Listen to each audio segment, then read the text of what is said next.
Hello, welcome to Farm Talk. I'm once again visiting Botswana. I'm just outside of Gaborone. I've got Clive Marshall here with me, and we're talking Charolais. And he's been doing embryos, flashing for quite a while now. And he's brought in some very specific genetics, and we're going to find out exactly why he chose these lines and what they did for his stud, and then of course what they can do for you. Clive, how are you doing? I'm very well, Tinnis, and you? I'm great, thank you. Good. I'm looking at buying semen from overseas, bringing it here. Let's start off. How did you decide this is the type of bull that I want? You brought in two bulls as on genetics on auction.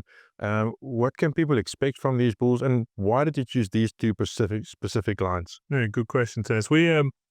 The basis of the herd is a bull called Sisteron. Sisteron is a bull from Genes Diffusion in France. We selected him on his back breeding. He's a grandson of a bull called Cooper, who was a very influential bull in France. And his figures suited our program. He had very good milk and fertility and mothering and all that sort of stuff. And we brought him in as a base bull. Subsequently, the females behind us here, you can see are daughters of Sisteron. But, no bull is perfect. He bred us very, very good males and excellent females. But we needed to change the type a little bit. They were very feminine, a little bit too feminine maybe. We needed to beef them up a bit. So we looked for a bull in France that could give us that thickness in his hindquarter, good back muscling. And the big thing for us is characteristics. We want to see a good head on the cattle. We want to see a big nose on the cattle. We want to see the French characteristics coming through. So we've selected a bull called MYLOVE.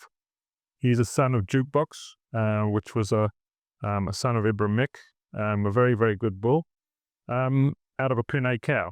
And we put him onto the Sisteron bloodlines in order to thicken them out a bit. And if you look at the heifers, we showed you earlier on, I think you can see it's doing it both in the male and in the female side.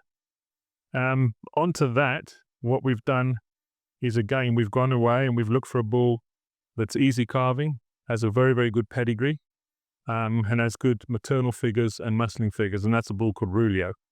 So all the females on the sale, all the heifers on the sale, the 2022 heifer crop, which we're putting up for auction, they're all certified to Rulio.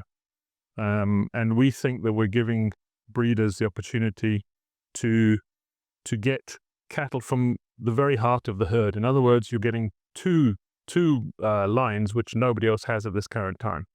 We have the MYLOVE and we have the Rulio, and if somebody can come along now and get that genetic for themselves.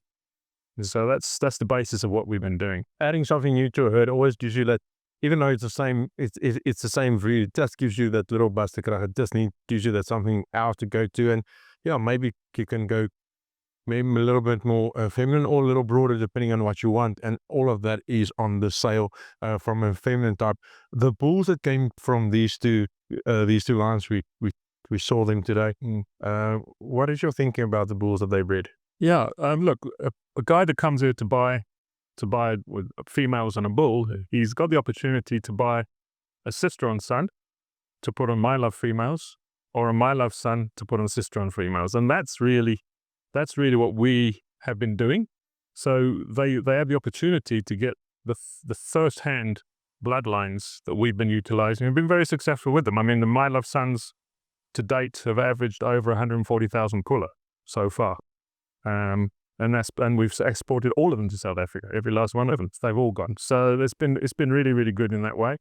The females on this auction are out of very, very good cows. Out of Sisteron cows, out of Iron Mike daughters. They're very good cows, potential cows. And I think being pregnant to Rulio gives a breeder the opportunity to really get something special.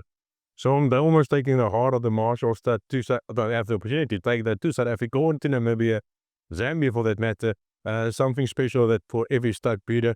But commercial guys do like the Charolais bull, and they do add that something in a crossbreeding that not a lot of other breeds can offer your commercial guy, and you do it yourself, and it works for you, doesn't it? Yes, yeah. Now we run what I term a flying herd. We don't produce our own replacements; we purchase our own replacements. So we buy 30 to 50 to 60 pregnant females per annum, heifers, and we bring them in. carve them, and we bull everything with a Charolais bull. So the whole commercial is run with a Charolais bull. We then wean the male and the female calves and put them all in the feedlot, and that's the basis of our system. And in that way, you utilize 100% of the hybrid vigor, because you're not retaining a heifer. You're using the heifer you're using the Charolais as a terminal sire in on the heifer, and they go into the feedlot.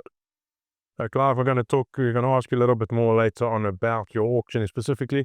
But yeah, thank you very much. This was very insightful. No, thanks very much, Tinus. Thanks for coming. So we will see you at Stockman's Choice Kraals in Tlokweng, and make sure you're there the 21st of June. It's going to be a sale you don't want to miss.